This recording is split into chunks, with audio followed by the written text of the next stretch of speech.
Amy? Most of you here probably know Don Cunningham as a friend, colleague, or family member. I'm so honored to have the distinct pleasure of being only one of 2 people on the planet who know him as a father, that we know of.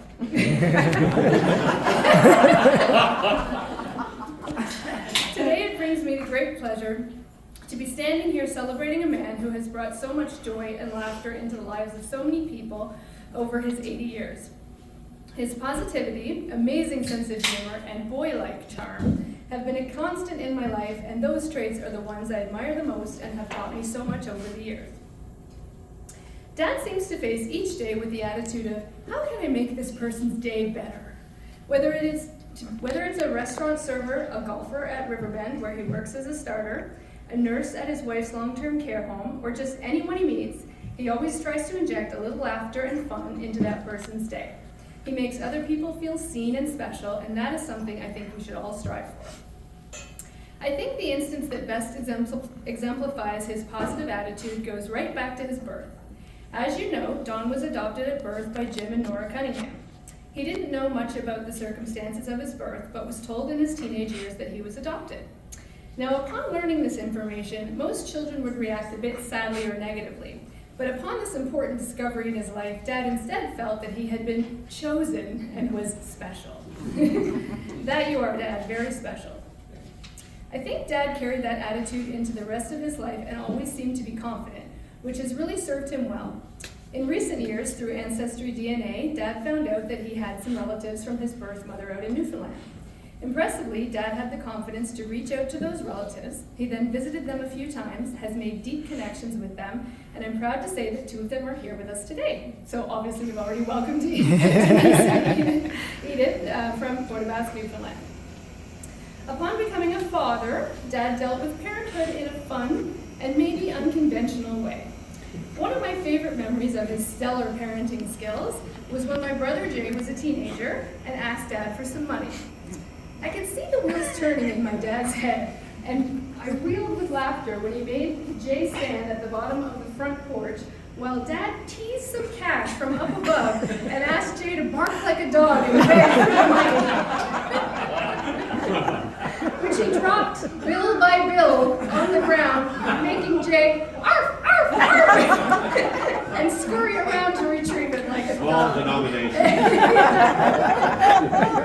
this may sound a little humiliating. It is. It was. But for a little sister who had always been on the back end of my own brother's punishing behavior towards me, it was hilarious. Jay is also here today, all the way from Whistler, BC, so between the Newfoundlanders and the BC boy, Canada is celebrating Dad's birthday from coast to coast. As I grew older, Dad's unconventional parenting skills benefited me even further. At 14, Dad and I took a trip to Los Angeles, since he knew I had always fantasized about Hollywood. We went up to the top of a mountain in LA to a Japanese restaurant, and when the waitress asked 14-year-old me what I wanted to drink, Dad didn't even flinch when I said, "I'll have a strawberry daiquiri." When the waitress left to get my drink, Dad said to me, "Oh my God, I think the server thinks you're 21 and you're my girlfriend." Rather than correct the waitress and deny me the alcoholic beverage, Dad felt quite chuffed with himself for thinking he looked good enough to have a young girlfriend. I think most parents in that situation would have been irate that the waitress had served a minor, but in that instance he let me drink the daiquiri, and secretly I think he was actually pretty proud of me for having the guts to order it. Later, when Dad and Lynn lived up on the lake in the Kawarthas, we enjoyed some time on their boat going from lake to lake on the Trent Severn lift lock system. One beautiful sunny day, Dad and Lynn took me and my friends from university on a boat ride. We went into the lock system and Dad asked me to tie the rope around the buoy attached to the side of the lock. When I leaned over to grab it and lost my grip, I plunged into the oily and greasy lift lock water. Now Lynn, of course, was concerned for my safety, but Dad, on the other hand, seemed a bit more concerned about getting oil into the boat and preferred that I sit on the edge of the boat facing outwards so that it wouldn't get dirty. Thanks, Dad. Message received. Boat cleanliness trumps daughter's safety and security. Ironically, I later married a man who I know would have done exactly the same thing in the same situation. Good thing I have my own good sense of humor and didn't take too much offense.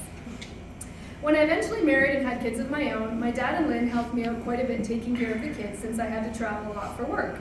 My daughter Abby and my son Rowan have fond memories of Grandpa stretching on the floor with his little ball under his hip, doing his exercises, eating lots of pizza, and waking up to the alarm of my dad fiercely blowing his nose, which I'm sure we've all heard. You can't not hear that.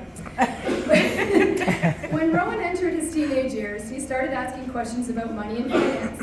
I told him one day, you know who would be a good person to ask all this about, or to? Grandpa. When he asked why, I said, well, don't you know what Grandpa did for a living before he retired? He was in the finance world. Rowan then exclaimed, really? I thought Grandpa made a living selling golf balls out of the back of his car. Back in 2021, when Rowan was 14, my husband John and I and my dad took a trip to Florida.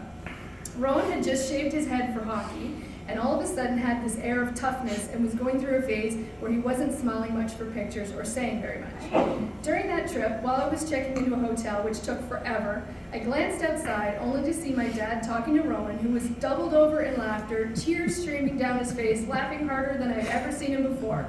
I turned to my husband John and said, I don't care how racist or sexist he's being right now, I'm just glad to see Rowan laughing. Dad has that effect on people. Oh, and it turns out he was being racist.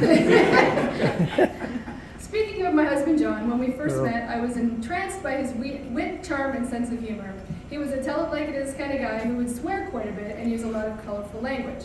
I remember early on saying to him, if you ever meet my dad, do me a favor and just be yourself. He'll love you exactly the way you are, swear words and all. And wouldn't you know it, 13 years later, my dad refers to my husband as the man of our dreams.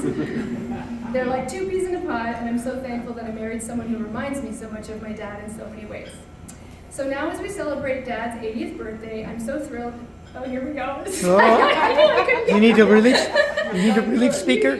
A relief speaker. I can't do the last part. Pull it together. I'm known for crying in speeches, and the fact that I got this far blows my mind. Good, you did good. I'm so thrilled that he's such a good, oh, okay, sorry. So now as we celebrate Dad's 80th birthday, dawn to me, I'm so thrilled that he's in such good health, cognitively, emotionally, and physically, that he's able to travel next month to Greece with us on holiday. His life of moderation has served him very well, and I'm so grateful that Dad seems to be thriving at his advanced age of 8. Congratulations, Dad.